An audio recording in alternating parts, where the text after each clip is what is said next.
Di bulan Agustus ini yang diidentikan dengan kemerdekaan, cocok banget nih untuk kita bahas soal kemerdekaan dan keautentikan dari suatu karya seni dengan sentuhan teknologi, yaitu NFT.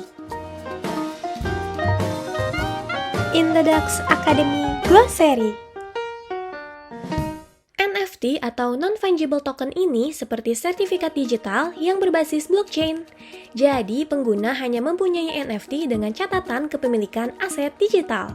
NFT memiliki nomor kode dan metadata unik yang tidak akan bisa direplikasi. Kode unik tersebut juga bisa melacak penerbitan token, perpindahan pemilik, dan lainnya. Mengenai NFT, ada cerita unik dan autentik nih. Kamu pernah dengar soal ASEAN Identity NFT? Dan inspirasi di balik koleksinya? Cerita pertama datang dari Grace Kim yang bermigrasi dari Korea Selatan ke Kanada saat dirinya masih remaja. Sayangnya, rasisme dan diskriminasi yang Kim hadapi semakin diperparah dengan adanya pandemi. Dalam situasi sulit itu, Kim sadar betapa pentingnya bagi para imigran Asia untuk menjadi bagian dari suatu komunitas. Atas hal tersebut, Kim menciptakan koleksi ASEAN Identity NFT untuk mengenali berbagai cara di mana budaya Asia diekspresikan di seluruh dunia. Kim mengambil inspirasi terutama dari cerita dan pengalaman anggota komunitasnya di Kanada. Proyek ini juga memiliki tujuan filantropi. ASEAN Identity akan menggunakan 5% dari keuntungan penjualan NFT-nya untuk mendukung dan mensponsori komunitas Asia yang tinggal di luar negeri loh. Hebat ya! Lalu, gimana dengan identitas pada NFT itu sendiri ya? Sebagian besar blockchain, seperti Bitcoin dan Ethereum adalah pseudo-anonim. Akun di blockchain tidak mengungkapkan informasi apapun tentang identitas yang mengendalikannya. Siapapun dapat mengambil tangkapan layar atau screenshot karya seni NFT-nya.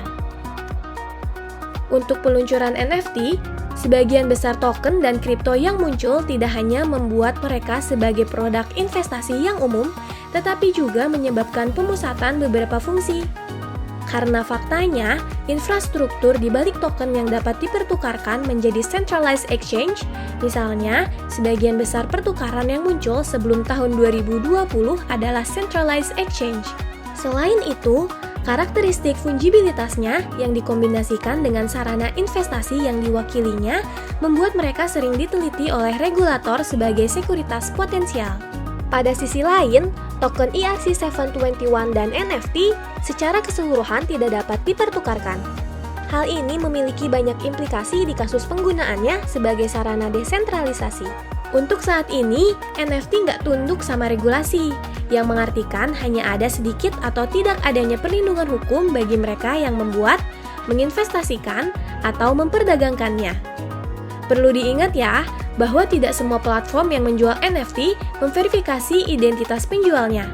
Maka dari itu, sebelum membeli NFT, pastikan terlebih dahulu keasliannya ya. Gimana? Kamu makin paham kan soal NFT dan keautentikannya?